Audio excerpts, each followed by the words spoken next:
Hey guys, today I'm teaching you how to delete addresses from Waze.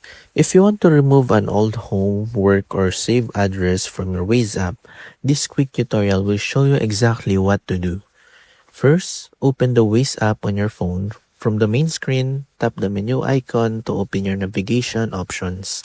Then, select Save Places, where you can see the addresses you have previously saved.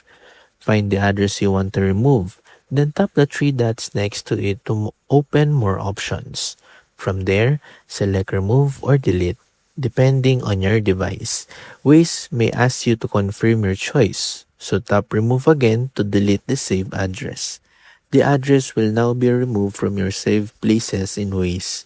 You can repeat these steps anytime you want to delete other saved addresses from your account.